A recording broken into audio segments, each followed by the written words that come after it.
একদিন রাসূলুল্লাহ সাল্লাল্লাহু আলাইহি সাল্লাম একটা ঘোষণা করলেন, কে আছে আমার এই কথাগুলা গ্রহণ করবা,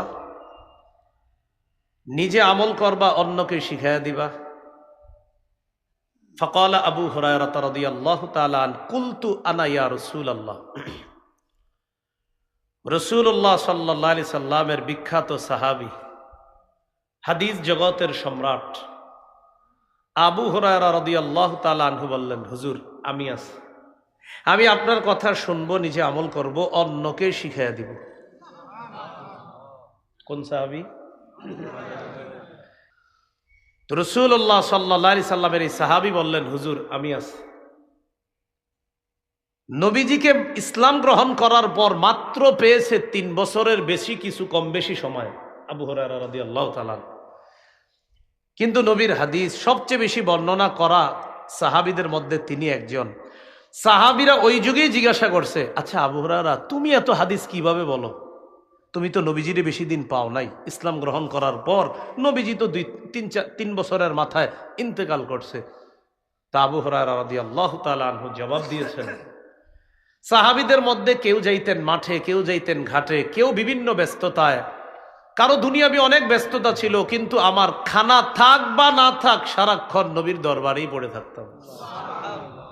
নবীজি খায় তো আমিও খাই, নবী খায় না তো আমিও খাই না। তো এই সাহাবী বলেন, হুজুর আমি আছি, আপনার কথা আমি শুনবো, নিজে আমল করব, অন্যদেরকে শিখাইয়া দিব, তারাও যেন আমল করে। ফাআখাযা বিয়াদি, নবী আমার হাতটা ধরলেন। প্রিয় মুসলমান ভাইরা, এই জায়গায় আপনাদেরকে একটা অনুভূতি দিতে চাই, একটু কল্পনা আনেন তো, নবী তার এক সাহাবীর হাত ধরে রাখছে, বিষয়টা কত সুন্দর। এইভাবে হাত ধরে ধরে নবী তার এক সাহাবীকে, বাবা যেমন সন্তানকে শিখায়, নবী তার ছাত্র আবু হুরায়রা রাদিয়াল্লাহু তাআলা আনহুকে হাত ধরে কত মায়া করে শিখাইতেছে। ফাআদ্দা খামসা, গনে গনে 5টি জিনিস শিখাইয়া দিলেন। 1 নম্বর, ইত্তাকিল মাহারিমা তাকুন আবাদান নাস। হারাম কাজ, হারাম কথা, হারাম কর্ম, হারাম পোশাক, হারাম খাদ্য, হারাম উপার্জন, হারাম মজলিসে বসা, হারাম কথা শোনা, এই হারাম থেকে বাঁচো। এই পৃথিবীর যত মানুষ আছে সমস্ত মানুষের মাঝে তুমি হবা সবচাইতে শ্রেষ্ঠ আবেদ, শ্রেষ্ঠ আল্লাহর ওলি হয়ে যাবা।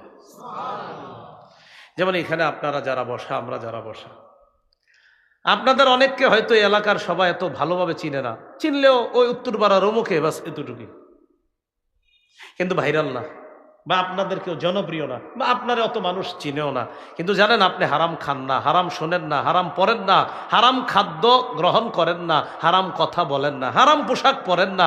মানুষ আপনাকে চেনুক বা না চিনুক, মানুষ আপনাকে আল্লাহর ওলি বলুক বা না বলুক, আল্লাহর খাতায় নবীর ভাষায় আপনি শ্রেষ্ঠ আবেদ, শ্রেষ্ঠ ওলি হয়ে যাবেন। হারাম থেকে বাঁচা। 2 নাম্বার, ওয়ারদ বিমা কাসামাল্লাহু লাকা তাকুন আগনান নাস। আল্লাহ তোমার জন্য যা ফয়সালা করে রেখেছেন, যা বন্টন করে দিয়েছেন, এতে তুমি সন্তুষ্ট থাকো।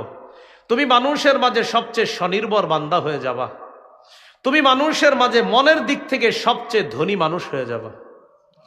একটা কথা মনে রাখেন, আপনি মরার আগ পর্যন্ত যে রিজিকগুলো আল্লাহর থেকে পাবেন, আপনি এই রিজিক না পাওয়া পর্যন্ত আপনি মৃত্যুবরণ করবেন না, আপনি মারা যাবেন না।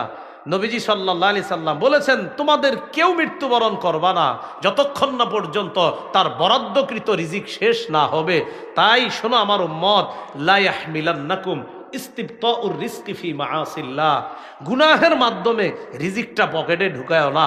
তুমি আগে আগে হারাম পদ্ধতিতে টাকাটা কামাই করে পকেটে ঢুকাও, আরে না, হালাল ভাবেই তোমার পকেটে এটা আসবে। কেন আগে আগে হারাম পদ্ধতিতে আনো? তোমার জীবনে আল্লাহ যা রাখছে, তোমার এই জিনিসটা পূর্ণ হওয়ার আগে তোমার মরণ আসবে না। অতএব তুমি হারাম পদ্ধতিতে কিছু তালাশ করবা না, তোমার বরাদ্দকৃত রিজিকটা হালাল ভাবেই আল্লাহর কাছ থেকে তুমি অনুসন্ধান করে চেয়ে নাও, তুমি উপার্জন করে নাও হালাল ভাবে। অনেকে সুদের মাধ্যমে তাড়াতাড়ি ধনী হইতে চায়। এই বেটা জানেন ধনী হইতো, হালাল ভাবেই ধনী হইতো, ওর জন্য আল্লাহ ধনী হওয়ার বরাদ্দ রাখছিল। ও আগে আগে না, আমি আগে ধনী হবো হারাম ভাবে, তো জাহান্নাম কামাই করে। তো 2 নাম্বার, ওয়ারদা বিমা কাসামাল্লাহু লাকা তাকুন আগনান নাস।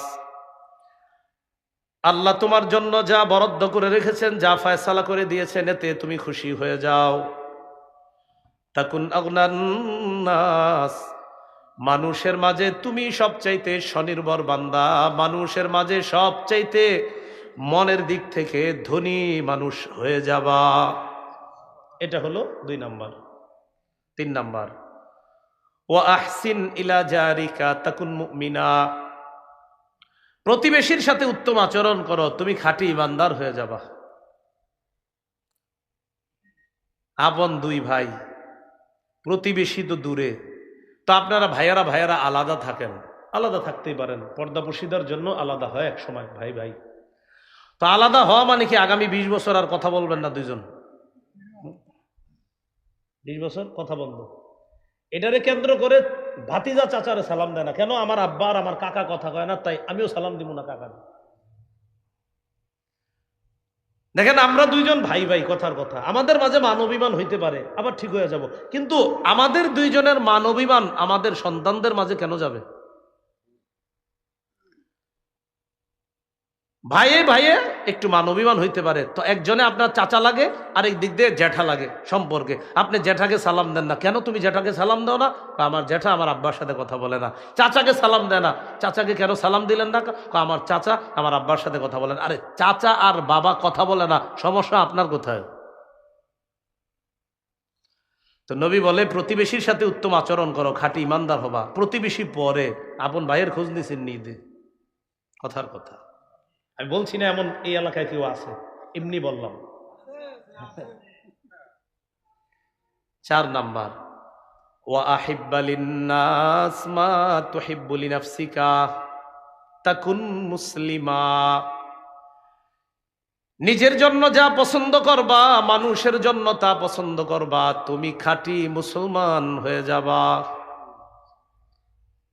5 নাম্বার, ওয়ালা তুকসিরিদ দিহকা ফাইন্না কাসরাতাদ দিহকি তুমিতুল কলবা, আবু হুরায়রা বেশি হাসবা না, বেশি হাসি অন্তর মৃত বানায়া দেয়। অধিক হাসি অন্তর মৃত বানিয়ে দেয়। এটা ট্রাই করবেন কিভাবে? মাঝে মাঝে বন্ধুরা খুব হাসাহাসি করেন, অনেকক্ষণ হাসাহাসি করতে করতে করতে করতে দেখবেন নামাজ পড়তেও আর ভাল লাগে না, কারণ আপনার দিল এমন মরছে, অন্য কিছু আর তেমন ভাল লাগে না, খারাপ লাগে। হাসা নিষেধ না, অতিরিক্ত অট্টহাসি তো নিষেধ। হাসি তো 3 প্রকার, আর তাবাসসুম মুস্কি হাসা, আর দেহকু স্বাভাবিক হাসা, আল কহকহা অট্টহাসি দেওয়া, অট্টহাসি তো নিষেধ। দেহকুন স্বাভাবিক হাসি ঠিক আছে, আমাদের নবীজিও স্বাভাবিক হাসতেন, মাঝে মাঝে স্বাভাবিক হাসতে হাসতে আল্লাহ রসুলের সামনের দাঁত মোবারক গুলোও দেখা যাইত। সুবহানাল্লাহ। এর মানে অট্টহাসি না। তাহলে 5 নাম্বার, বেশি হাসলে অন্তর মরা বানায় দেয়।